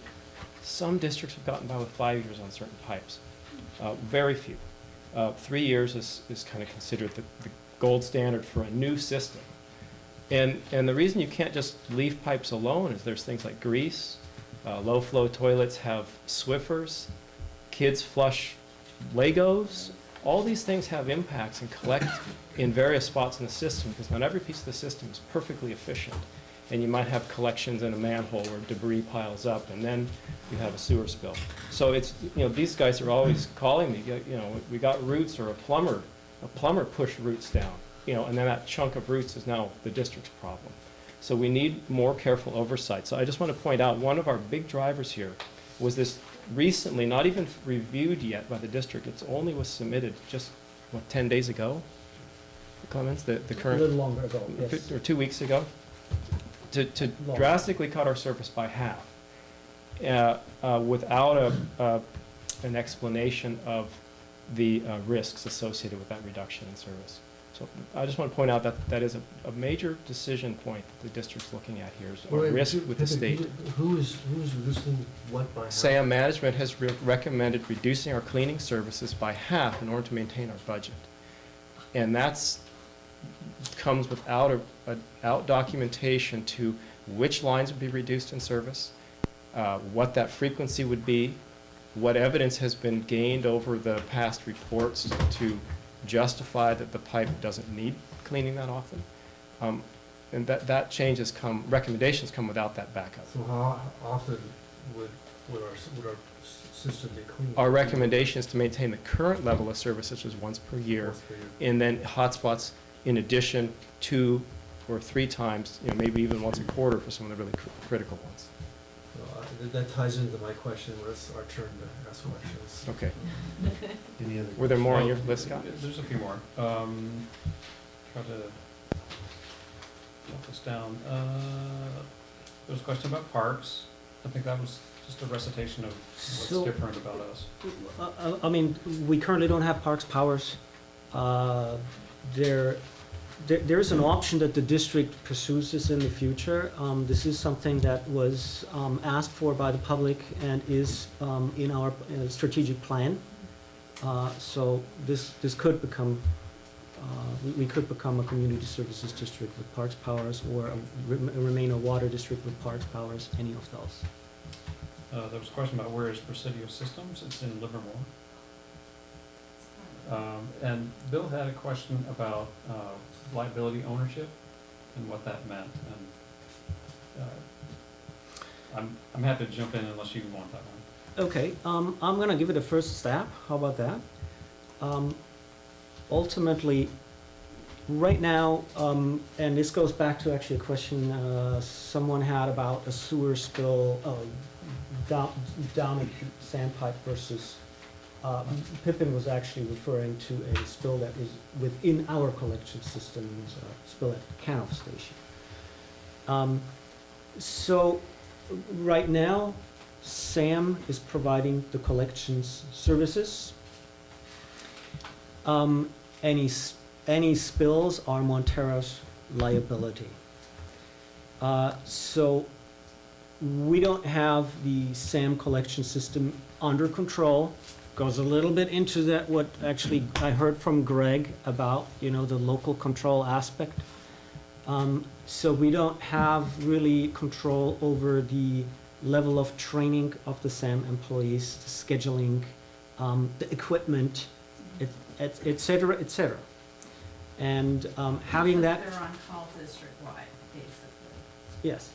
So, and while we don't have it under control, the associated risk, meaning the cost for the fine that resulted from the spill, is on us, not on SAM. So I'd like to just add to that, that there's 4 areas that are regulatorily controlled. Each member agency. Can I add the word separate, Scott? Sorry to interrupt, but can I add the word separate? Regulatorily separate. Yes, so there's 4. The 3 member agencies have their own districts, and then SAM has the overlay. And the shared SAM infrastructure, SAM bears the regulatory liability for. Each member agency bears the regulatory liability for its own district. Working with the regulators, sometimes, they try to push into one area or another, but we're all very clear. Montara is Montara, Granada is Granada, Half Moon Bay is Half Moon Bay, and SAM is SAM. So on the shared SAM infrastructure, the IPS, that's a SAM responsibility, and SAM does have to jump on that, and does. Each member agency has that responsibility. So now Half Moon Bay is going a different way. They're going to a different organization for emergency response. We've got the responsibility here, and we rely on the SAM staff to take care of our responsibility in our district. And where they outline some difficulties where people may be able to get here, because the equipment has to get here too in order to be able to respond. So it's one of those things where local control might give you better response time, but it also comes with financial implications as well. Can I clarify my question? Because you're kind of answering around it, but I was looking at something very simple. When there was the overflow at the creek just south of El Granada, and there was a $1 million+ fine, we all the separate agencies end up getting tagged with a piece of that fine. Right. And so my question was more specific about, well, if we do our own local collection here, at some point, unless I misunderstand this, after we do whatever we do up here, it's still gonna go into the big pipe, the first main, going down to the sand plant where it's treated and released. Right. So we would still be liable for a piece of anything that happened in that big pipe at sand, There, right? Montara's not considering anything that would change the fact that Montara's responsible for the Montara-Moss Beach service area, and as a member of SAM, is responsible for anything that's part of the IPS or the plant. So the, I guess I So, got that. the spill that happened in Granada was on the shared SAM infrastructure. That's why all member agencies of SAM shared in that And expense. so we're always gonna have that. Well, I mean- and if I might add, that's what the lawsuit is about, is Half Moon Bay has Okay. only been paying Okay. those bills under protest, and depending on what happens with either the mediation or the lawsuit, Montara may end up with a whopping big bill. And that's fine, I mean, you know, if there's a spill up here that's under complete control of MWSD, then shame on us. And I understand that, but I guess what I didn't quite understand when it said that, you know, we'll have more control of the liability. I've always felt our liability wasn't so much up here. I didn't know about the spill. Oh, in Montana. we could spill up here and have huge liability, we'd rather not. Yeah, I prefer, but okay. Yeah, That's so- good, we can take it offline. Yeah, we got Just two, details we got on two this. buckets of responsibility. So I think the question, there's Yeah, a that's shared fine. responsibility to your question, and there's Thank individual district responsibility. Yeah, those were the questions I got. There was the question about why are we paying, it asked two different ways, but why is our SAM bill, our collection bill more than the other member agencies? But we touched on that, I don't know. Number of pump stations, amounts of pipes. Well, I think we haven't reviewed the current cost proposal from SAM in depth enough to be able to clearly answer the changes. I think it should give SAM an opportunity to respond when we present them with questions. I want to be fair to them on that respect, but in specific, the $2.25 cost that we were presented in 3 years for cleaning pipe is only linear feet cost per pipe. Half Moon Bay is currently paying $1.35, and Granada would be up to $1.65 or 85. Perhaps the easements and the terrain cause some of that. Maybe it's the travel time. I don't have a good explanation that I can present at this time, but those costs that we quoted for that particular line item are separate from the technical costs associated with checking on pump stations. And the new proposal does offer some clarification in line items, but not necessarily details yet into how those hours would be spent to the point that we could give you a really detailed answer. But good questions, thank you. Okay, so what I think I'm gonna do now, I'm gonna bring it to the board, There's and, one question and, that Greg and I asked that needed nobody addressed. what question The is that? question was, can the board delay taking any action until after the newly elected members are seated? It can, but it might not. So with that in mind, I'm gonna bring it to the board, and, huh? You wanna start? Sure. So, Pippin and Clemens, I asked this before, what is the reason, a couple questions. What is the reason why we would be charged more per linear foot than the other districts? Is that, I mean, you mentioned because of our complicated ups and downs, but a price per linear foot is a price per linear foot. Well, what is the background for that? I don't have an answer for that at this time. The proposal came That's to us, part the of proposal came to us without an explanation, so I can't answer that So, right now. so Sam is proposing to charge us more per linear foot. Yes. Correct, and again, we've received first a proposal with similar prices, now one with higher prices after the reduction of services to the city of Half Moon Bay. So, again, it goes back to the cost-sharing aspect, that SAM has fixed cost. If now the city puts less money in the jar, the two other member agencies have to pick up that tab and add more money into it. But in conjunction with that question, there are 3 collection employees for SAM. There are 3 people. Only two of which are usually working at a time. The third one is doing something else or covering like vacations and so forth, they're doing, there are 2 people at SAM collecting at one time. If Half Moon Bay, assuming, leaves completely the collection process for SAM, those 2 employees are responsible for the SAM pipes, the 7 miles of SAM pipes and their pump stations. Is also would be responsible, if we stayed with them, for the El Granada in our district also. I don't understand the thought process of they're having to lose a position when they would be just as busy or even, I mean, how is their load decreased? I mean, they have all the SAM district, and they have these 2 districts, 2 people doing collections. And if it's once or twice a year, it's still a busy load. I don't understand the reduction in why there's a threat of reducing the collection staff. Can I offer one When there's so much to do. Let me offer one clarification just in terms of counting heads and collections staff. Montara also purchases pump station services. Okay. That's different staff. And then there's also management oversight the district is charged for, which is from the office. The pump station services is through the operators? Yes, Okay. mechanics and operators. It's a different class of worker. Okay. And then there's management that Montara pays for on top of that. Okay. So that's why the costs we're seeing for Montara is not just representative of 25% of 2 employees. We're seeing these other overhead expenses, and I wish I could offer you more detail, but we don't have that in the current proposal. This is based on the proposal from SAM? Yes. Okay.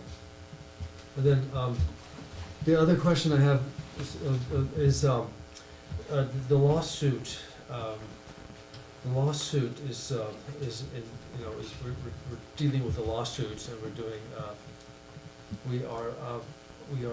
it may go to trial, or we may be able to solve the issues before trial. What is the,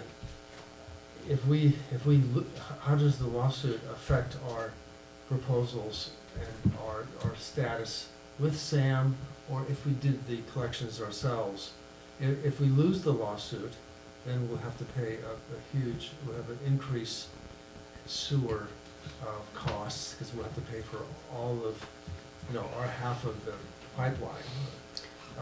And if we don't lose the lawsuit, that'd be great, but are we factoring in a loss or a major cost from the lawsuit going south for us? Well, there are some imponderables created by the lawsuit, and it would be simply offering conjectural thoughts as to what might happen.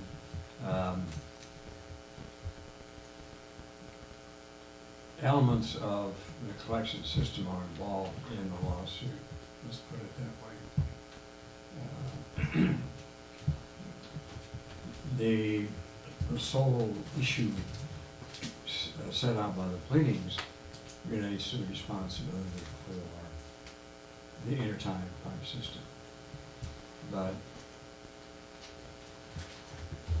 that's about all I can say. Well, no, I guess my question is, Clemens, is if we, our numbers, our financial numbers based on a neutral lawsuit deposition, or is it based on our losing or winning, or how does that tie? Okay, let me just say, maybe try to go around the issue by again saying that the collection system is actually outside of the JPA agreement and outside of the JPA budget.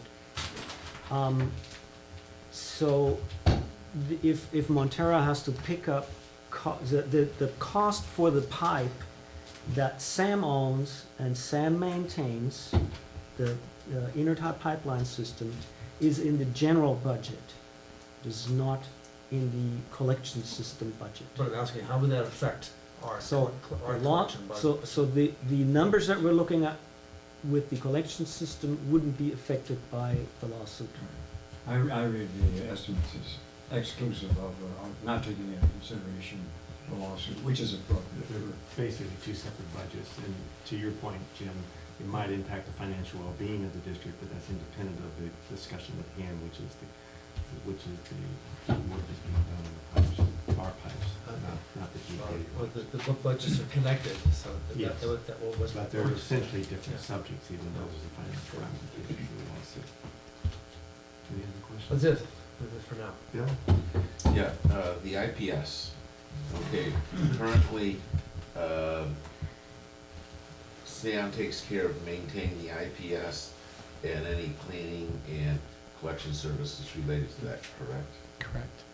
Okay, under this new scenario, the IPS that is within the Half Moon Bay territory, who's responsible for that? The IPS is part of the JPA and not part of the collections agreement that we're discussing here. That is under the SAM general budget. What we're talking about in this discussion is the individual contract between SAM and each of the member agencies for cleaning their member agencies' owned and operated pipes and pump stations. So the outcome of your question is dependent on the outcome of the lawsuit. Okay, so the, in all events, Sam would still have to maintain a staff to maintain the IPS. I would have to say that would depend on the outcome of the lawsuit. I really, there are possible outcomes that could be different, but it's, Dave said, it's conjecture entirely, and you'd have better luck flipping a coin.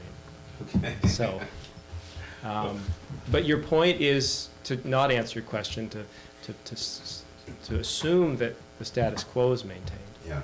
Where we have right now, if the lawsuit didn't exist, Sam would need to potentially either maintain some in-house staff or subcontract out to pump station services and to a large, now they don't have as many laterals and private small pipes as we have here.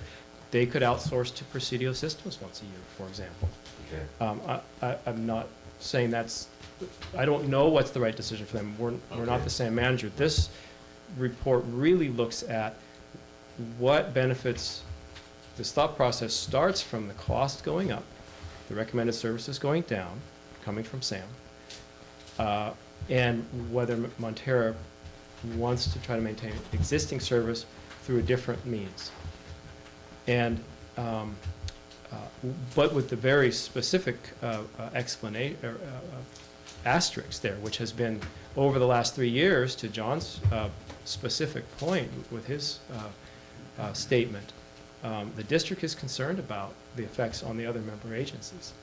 That's why this has been a discussion over 3 years, not just internally with Montara, but through managers' meetings and staff meetings about how the service can be changed and can you improve it, and they have done tremendous jobs on the ground with the service.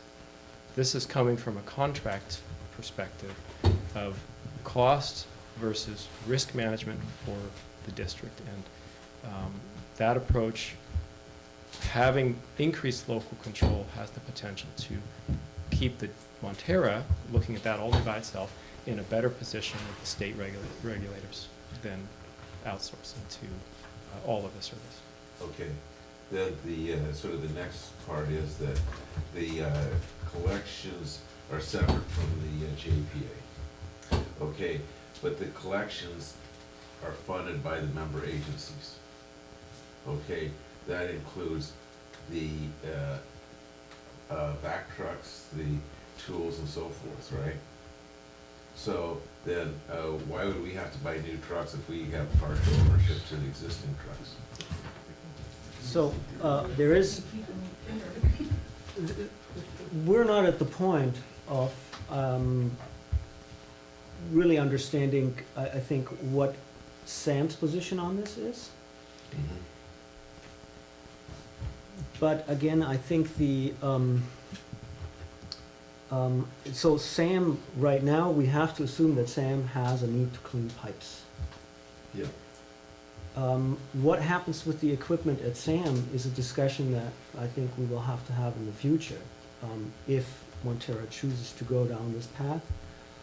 But what I'm saying is right now the separation between the collections and the JPA budget isn't as clean as one would expect. For example, with the flusher truck, the flusher truck is used at SAM for purposes at the plant in the IPS, as well as for all 3 member agencies currently. Yeah. So there is a shared ownership between all 4 agencies. Okay. And to the extent that we're all in it together, the marginal differences, right? When somebody pulls out, all of a sudden, now maybe it matters. Yeah. Okay. Anything else? Catherine? I passed out a sheet with some questions that came up for me, but there's a lot of details that you can see that were not answered in this report, and I'm glad that we have changed from the staff recommendation of beginning to cut our ties with SAM for collections. There was no staff recommendation to cut the ties. I'm not going to argue with you, but I can read. And so, I am very concerned about what the effects of the lawsuit are going to be on our ratepayers. And entering into this, as Greg and Bill said, I really want to see some really strong budgetary projections. It may be imponderable, but if we're going to be moving ahead with this, we have to be making some kinds of at least worst-case assumptions, so that we know what kind of effect this would have on our ratepayers. We're still going to need, for instance, you said there's management of the staff at SAM for the collection system. There would also need to be management here. So, assuming the salaries for general managers are close and others, it seems to me that might be a wash, because SAM certainly can't add profits, as you said, to what it charges the districts. I'm very concerned about talking about buying major equipment. Where are we going to house it to keep it out of the weather? We've had the stuff rusts here. We're so close to the ocean, and the maintenance on some of this equipment, it's just like anything else. You buy it, and particularly specialty equipment, it's not cheap to maintain. So we need to be looking at all of those costs, and in my sheet I asked for a 5-year projection, and that's short term. My other concern, frankly, is labor. We're in a very, very, very tight labor market right now. Talking to various different kinds of businesses, they can't get help. They are having trouble. And in all of the water and sewer magazines that I read, they're talking about the need for more people to do the work. So I'm concerned that we're going to get into this, and perhaps because we're small, we're not going to be able to keep our labor standards up. There's an economy of scale that SAM has that we don't. So I look forward to us doing this investigation, but I would like to see a board committee involved closely to keep track of this. The last I had heard in conversation, that I recall was that we were going forward and updating a 30-year-old contract, which is a huge risk on a liability for this district. And I see this process as taking more than 90 days. Sorry, John Zama. And with that, I think the first thing we need to be doing is putting in an interim contract that is up to date. And then we can go on and take our time and do a good job on deciding whether we're going to add another department to this district or not. As you can see in my note, there's a whole lot of concerns that I had, and they're just the tip of the iceberg. So that's where I'm going with this, is I'd like to see a committee formed, and I'd like to see a new contract written. Scott? Well, I'm glad to see us starting this public process to consider the options. What's happening at SAM, John, you made reference to some of the things that I know I've made statements at SAM about the importance of the three agencies staying together, keeping the family together, and not just for the sake of the kids, but because it's the smart way to do the business. And we've been trying diligently to keep all three agencies at the table and working together. And in some degree we are now, but we have not been able to keep Half Moon Bay in the collection system. With them pulling out, it's a big piece of that budget. And so we've got to take a good look at what's the best thing that we can do for our ratepayers. In all of that, I can assure you, each of you has been on my mind by name and by face, because I know you all. And the first order of business is trying to keep that thing stabilized. So this is part of why I made sure that, speaking for Montara, that I wanted to make sure that Beverly knew that we were in for this budgetary year. Don't waste a minute worrying about whether or not we were, because she kept talking like, maybe we would pull out. And it's like, no, let's focus on doing what we can to keep Half Moon Bay in the game, and then let's go from there and do what we can to stabilize and keep our collections team together and working effectively. We're not going to win all those fights. Half Moon Bay's got a mind of its own, so I'm glad that we are getting some things done. We've got some projects underway where we are all in it together, and that's not nothing. So now we're looking at this. I'm glad that we've got some initial stuff. Like Catherine and others, I'm interested in seeing some flesh hung on the bones of this thing, to see what this really does look like. I think the outcome of the lawsuit, it's going to make a difference to this agency and Granada and Half Moon Bay, depending on how it turns out. But it's not focused on the collections. And if half of the voting power and budget at SAM is going in a different direction for collections, we have to consider our options. So let's think it through.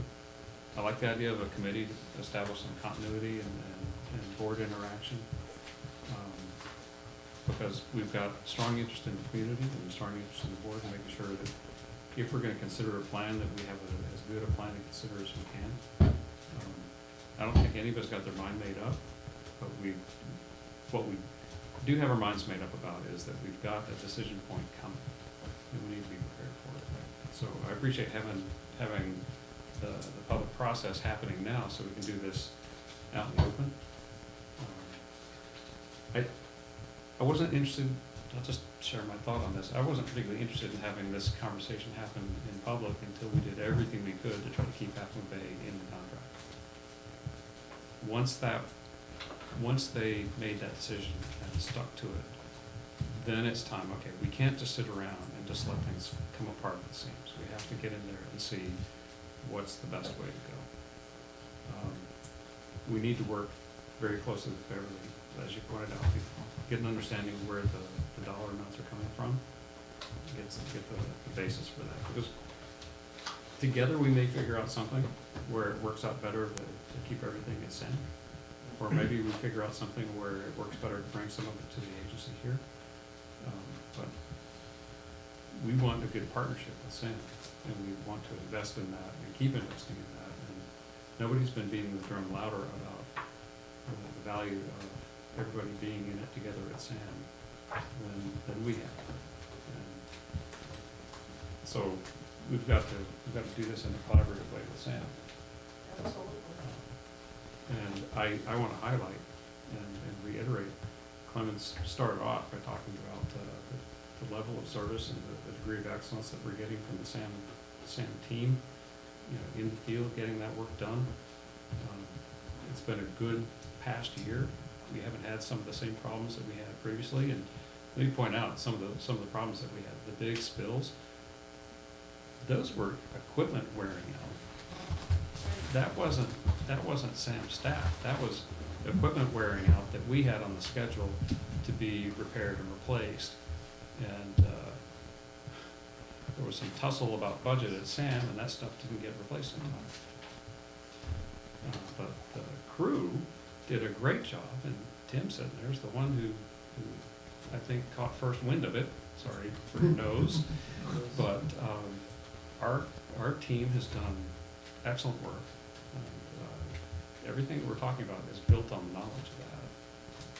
So I don't know where it's going to go, but I know we have to figure something out. Something I would like to add that's sort of in parents is I was just reading that the federal government, and it was signed by the president, just started federal finance program for water and sewers. They've increased it from $2 billion a year to $7 billion. So I think that's something that we, Sam and Montara, need to pay attention to in terms of getting federal financing. One of the stories I read today said that 1 in 5 homes in Chicago have lead in their drinking water. So it's going to be something that there will be money available, and we should be thinking about how we can use that for this project too. Tap into that. Tap into that project, so to speak. We have to be careful, we'll be tapping in and smelling and all sorts of stuff. Okay, Get the buckets. I'm going to, if I may, I think I've heard and I absolutely support us moving forward. I think we've gotten great comments about some issues about budgetary and assumptions and making sure we cement those in a way that we all can read and be transparent. I like the idea of having a board committee on this. I think it's a little early right now to do that, but I think within a month or two when you get your plans in a way that it is more measurable and has more teeth to it, and perhaps vesting what is being proposed as reasonably new is well in order. I think the biggest mistake we would make is by doing nothing. I've not heard from anyone saying that this is a done deal. And clearly, we need to be sensitive to the personnel involved, which I think I've heard loud and clear. So I support what I'm hearing, which is giving you the authority to move forward in a way that you answer the questions and vet the issues that were brought forward today. And unfortunately, they're going to have to work with this board for the next month. But this is a 3 to 5 year process, and I think everyone's best interest is going to be served by a due, transparent process. So unless I'm hearing anything different, I think you should proceed as we've discussed tonight. And I would love to see it agendized for the December board meeting as to the progress and the next steps. So it's not a black and white issue. Either do nothing or do everything. As you mentioned, and Scott's counsel mentioned, there are things to be studied and things to be prepared in the meantime. So I think we could say that we give you direction to study this and to look at it and to continue on, and then we'll look at it again at the next meeting or after the beginning of the year when the new board is in, or whoever that board Maybe. Well, my guess is this process is going to be going on for a period of time, so plenty of feedback for that. With that in mind, I'm going to move us on to item 3, which is an update on the Montara Water and Sanitary District City. Mr. President, for clarification of the record, are you directing the recommendation that's set forth in the staff report? In so many words, with the input that we received tonight regarding what needs to be in the. I would ask to have that changed. I was very concerned at the language in that, and we'll get to it. Do you have suggested for language change? Frank had a good suggestion, but it did say that we were going to initiate the process or something to that effect. First steps. First steps, and I do not like the word first Okay. steps. I think investigate, I think evaluate. All right, so let's do that. Let's investigate and evaluate next. Yeah. The alternatives. The alternatives. I think you can word with my turkey's trip from last night started to kick in. So let's evaluate the alternatives to the current process and let's look at does that work with you? Okay, so with that in mind. Yeah, I might have suggested that this be clarified to read, authorize the manager to proceed with, further with cost studies with respect to the various facets of providing for collection system services, including the personnel aspects. And in that context, to also contact IEA to investigate the employer-employee relations aspects. I don't want to disrupt the process, but I want to clarify one thing, which I believe Clemens has the authority to do, but if there's a situation, Montara has not recently, except for on specific cases in 2015 and 2016, hired a specific outside services to solve specific sewer problems. I want to make sure that this resolution doesn't restrict his ability to call an additional outside service contractor if needed, should SAM not be able to meet our current expectations. Well, as I read the staff report and the backup information, there are actually 3 areas to be further pursued. One is relationship with SAM for collection services, perhaps on an interim basis or on some basis. 2 is for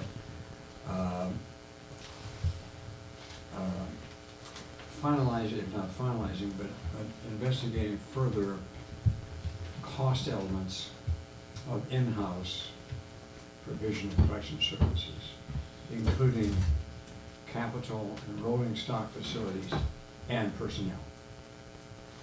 Yes, and I think what Pippin is referring to, I think if we are deciding to outsource additional services, this is something that the reason I want to bring this up is see anyways.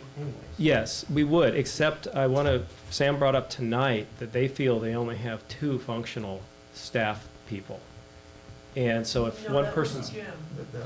that was, if, I just want to make sure, that if we have, I don't want to have to be in a point where we have to declare an emergency for Clemens to be able to make a first of all, decision. I'm going to do a point of order. I think we've given enough direction tonight.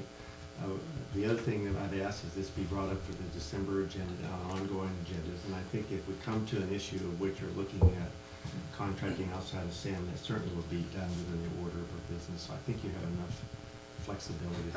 I would like for this board to give direction to the general manager to work on a new contract with the SAM agency. If we're going to be working on this for years, we're working under a 30-year-old contract that is old and a lot has changed in 30 years. I think we need a new contract. So why don't we do this? Why don't we have them explore the ability to do a new contract and not mandate it, just like they're doing? I know that it has been discussed, and I know that it's something that it can happen if we decide we want it to. So let's start talking about the terms of the new contract for the December meeting. Okay. Sounds like Beverly's already initiated that conversation. That's correct. I just want to make it clear, and correct a statement that I heard before. This agency has an existing contract. And we've done a recent review, that, and I can safely say that we don't say any liabilities remaining with the existing contract. I'm not sure what you. What does that mean? What I'm saying is, we are going to explore further engaging with SAM into a contract, but there is no need to engage into a contract with SAM. We have a contract. But it's 30 years old. It is 30 years old, and it has worked wonderfully for 30 years. So let's do this in light of the time tonight. Since you've already had the fact you've had a discussion, I think exploring potentially updating that contract, I don't see any downside to that. It's not mandating you have a new contract, it means explore. Right. So if you would be willing to bring that in, I think I'd like to see that happen. I'm going to ask that the windows be opened up. We get some circulation in this room. It's getting at least up here anyway. If people want to leave now, maybe we should take a little break, or please stay Oh, for we the still got party. the, Well, no, let's do the 60-year anniversary. We should do That's the that. one I'm talking about, on Sunday. No, we should do Please that. come, Bill. Before you leave, we should do that agenda. Well, they can leave regardless. I can't hold them here. But they'll sit down though. As long as it doesn't take as long to get a single resolution out of you guys. All right, let's do this. We got a great celebration on Sunday. Let's give Clemens that, and then we'll take a 5 so people who wish to leave can do so. Okay, thank you, Dwight. So this is again a call for participation in our 60-year anniversary. So in 1958, this district was formed again as a sewer agency. There was some state action that demanded that a treatment plant was built. The existing facility that is right at the entrance in Montara was failing. At the time, it was an extreme odor issue at the time, and sewer running through open trenches and similar. So there is a lot to learn about the history of the district besides, how did we end up, for example, now with the sewer authority mid-coast side. We also are actually celebrating 15 years ownership of the water system and tremendous improvements. that's impossible. So what the 15 years older, Scott. the event will happen at the lighthouse. So we're happy that we were able to secure the lighthouse for as a venue for the event. It's going to be from noon to 3, and please remember that we're going to change time on Sunday. So there's a little complication for everyone. If you show up early, you're welcome to help set up. But you can also just sleep an hour longer. Good night. All right, so we will give everyone a 5-minute break, and then we'll come back. So we have one meeting, next meeting, scheduled after the last open session. item. Yeah. So that- And we ready? Okay, we were just talking about chairs. You need a different chair? Oh, shut up.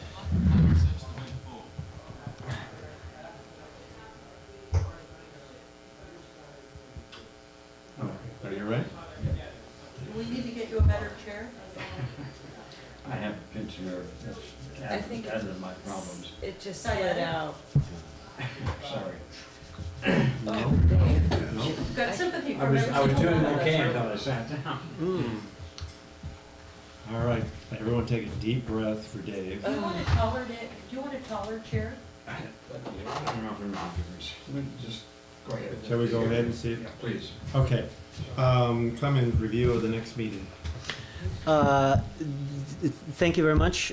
We don't anticipate that there is an urgent item to hold the November 15 meeting. The recommendation is, as usual, that if something comes up, if a need arises, we hold the November 15 meeting. But right now, we suggest to look at the December 6th would be our next next meeting. Is that, Clemens, is that based on mediation and the lawsuit? I mean, everything's under control, or? Yes. Okay. Again, if there is a need that arises, then I would confer with Dwight and we would call a meeting. But for your information, we don't anticipate needing it at this time. Okay, fair enough. Reports, Sam? Scott and Nothing. Catherine? Oh. I promised to You tell know you, it all. I promised to tell you that we had a meeting, and we did have a meeting. It was long, and most of it was closed session. And I'm pulling up the agenda. Let's see. We're still talking about the easement for the wet weather facility expansion project. I'm confident that's gonna get done. We postponed the item on Coastside Public Agency mutual aid policy. And Catherine, help me remember on this, the contract for legal services extending through December 29th. We didn't do anything about it. We postponed that one, and then we did execute we did authorize the manager to execute the contract for Yes. the Edgecombe Law Group for representing Sam in the Ecological Rights Foundation lawsuit. Yes. I'm impressed. Did that in one breath. You, maybe two. Mid-Coast Council, Catherine? Nothing to report. CSDA, CSDA, nothing to report. Dave? Nothing to report. For the moment. At least you're smiling now, that's a Yeah. good sign. Directors, anybody? Clemens? Nothing, thank you. We are done with the open session, and we are actually done for the camera, and if we need to report, we'll report. But you can, we're all set, is what I'm trying to say. So we'll get